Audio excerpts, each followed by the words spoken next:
Hi, I'm Luke Searville. Welcome to another episode of Meet the Gaffer. I think it's time for a little update. Let's talk about testing, about COVID compliance, and masks. So, in a perfect world, you'd show up to a set every day, get tested, have instant analysis, know where you stand, and get going. It's not a perfect world. So, for the most part, I'm on pretty small crews, pretty small budgets, and budgets are not allotted for testing. So I show up without being tested. I might have some questions asked about health, and then maybe a temperature check. Everybody's wearing a mask. You have hand sanitizing stations around the place or not, and away you go.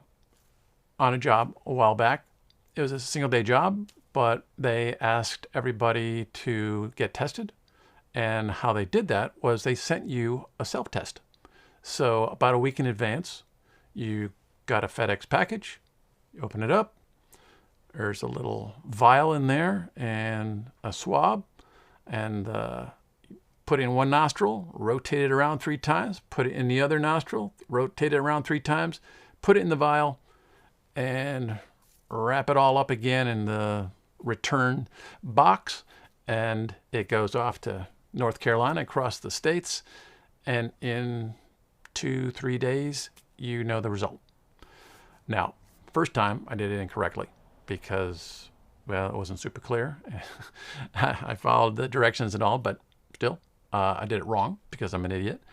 And then they sent me another one, and they'd already changed the process to make it more idiot-proof. Perfect for me. Then I got the result, and I was negative. In between, the shoot happened, and they needed to make sure that I was okay, so they did the pinprick, just a little blood sample, and that's for antibodies. And I was negative on that. But, I basically don't go anywhere except for work. I kind of feel like work right now is a pretty safe place to be if everybody is following protocols. Bottom line, I was negative. But when you think about it, if you take a test like that and it's a few days before your job, now, are you being paid to stay at home those days before you have that job? That's why instant testing is what we need. And apparently that is available in some regard because I have heard about it happening on sets, but just not on the sets I've been on. And the antibody thing, I don't really put a whole lot into that at this point. But, again, a lot of this stuff is sort of optics, like the temperature. Now, if you do have rapid testing, you show up on a job, you test positive, have you mingled at all with anyone else yet? If you have, do all those people have to go home too? Does the production shut down, or can you continue? Heard about the job in Australia, where a bunch of people out of, a couple hundred, a few people tested positive. Well, does that shut everything down, or is that just a bump and you ride over it and keep going? Yeah, these are things we're going to have to deal with. So that's here for a while. Now, in terms of a COVID compliant set, what is that exactly? I was on a set just this past weekend where the folks really put some time and effort into it. And so I'd like to walk through that just a little bit. Looking at these hand sanitizing stations, the client asked if I could help with this along with my regular job as camera op and sound. And I floor produce at this particular client, so we had to do the COVID thing. I'm an ex-first responder from years ago. I've taken the COVID classes now, and I'm a COVID compliance officer. So in dealing with this space, we had to get some hand sanitizing stations. And unfortunately, those things are $400, $500, $600 a pop. They're hard to find. You can't rent them now. So I have a shop, I custom build stuff. So I came up with C-stands. I had a whole bunch of these super clamps. So I machined a little groove. This is all PVC, glued together, clamp, simple. Mounts onto the C-stand. Our goop goes in there. Towels, if they need that. Paper towels here. Bucket to collect the stuff. Love it. And made 10 of them. So they're here and they work great.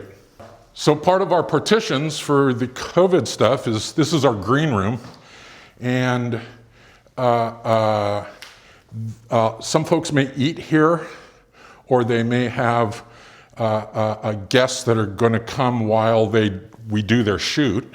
So this is just plastic up, made a little stand, simple, just so folks can sit on either side and be safe. So because this is the green room, these are where the clients are, our guests, and they have a very safe place to be. And then they walk in here. We have plastic between crew and talent. And talent just walks down this aisle, walks down in front of stage here. And this is them, right here. Boom mic, no labs. When they're done, they just hightail it back that same way, and crew lives on that side. The air in here works great, so it's very safe. Now, these shower curtain liners, you get them at like Bed Bath & Beyond, it's like a home goods store, and inexpensive, and put them up with zip ties, whatever. And it's a way where you can still see what's going on in another part of the set, but vapors or whatever you're expelling are not being shared. And, it takes a little bit to set that up, but in this kind of environment, that was doable and works well. There's a lot of folks that are doing 12-hour days now with masks, and they can get hot. I have this one turned off now for sound. Normally I get fresh air. This is a N95 mask, but it has this hose hooked to a pump, almost like a CPAP, but not quite. This pump has HEPA filter 13 and a layer of activated carbon. Gives me fresh, cool air. You recharge it, and it can fit in your pocket. Here's the way it sounds. It's quiet, not bad. There's a little fan in there from a laptop. You've got speeds, and see my glasses? Fog goes completely away. Gives me fresh air. I'll turn it off for sound. The company's called Broad Air. They were going to start at a couple $100 a pop, which is still a great deal. I think they're $75 now. And you get the whole thing, charges with your cell phone charger. And I can go all day. Talk about great DIY COVID compliance. Awesome. And another thing that Tim was in charge of was makeup. So these execs don't want hair and makeup anywhere near them. So Tim went to Annie's Pro Mat. Hey, you know what? Works well. If you can't get a proper person in there, then this is the next best thing. And also handing out to everybody on the crew were these little 3D printed connectors that you can use with a surgical mask that has loops. And if the loops, make your ears tired, then it's a way that you can, just hook in around the back of your head and get those loops in there. Now, this is one of the Stark masks, that Stark vacuum cleaners, and they're making masks. These work pretty well for the most part. They have a little extra bit of cloth that makes kind of a shelf underneath your glasses. I just wish there was some kind of rubberized or sticky or something thing that would adhere more to the skin, because heat, breath still rises fogs the glasses. But once I'm kind of acclimated or whatever, these work out pretty well. Yeah. So, it still can fog up, and I can just feel the stream of air coming up. But but over time, these are actually pretty pleasant to wear. Then the other one I have is the LA linen. You can get it with loops, or you can get it with ties, and the ties are actually elasticy. So I do like the ties. And you press down your nose, and then I like to put ends of the glasses into the actual loops just to hold them in place, because sometimes this part of your mask doesn't allow your center part of your glasses to hit your nose properly, and then it might be a little loose. But see, I'm getting the fogging. If this was pressed down more, then you wouldn't get the fogging. So to that end, somebody mentioned you could use Topstick. Is just double-sided tape that comes off relatively easily, and it is used for your toupee, your hairpiece, whatever. So I'm going to give this a little shot and see if this works out. Along with that, we'll try out Everbrand, and they make a pretty nice mask.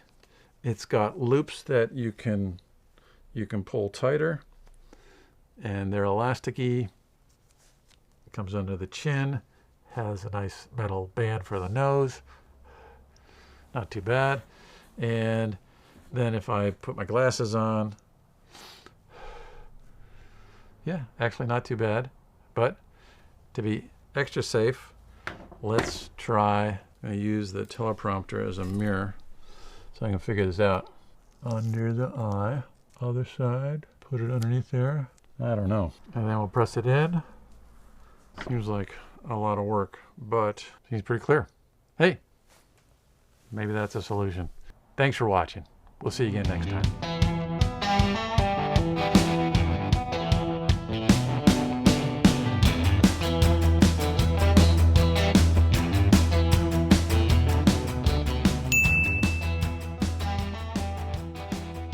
And then the sprayer that has like an 80% isopropyl alcohol solution, and that's sprayed on things wet, and then it just dries, and that is a way to sort of clean off your set every night. The alcohol probably gets expensive at some point, so some other version of cleaning spray, or even the electrostatic methods that are out there would be good too.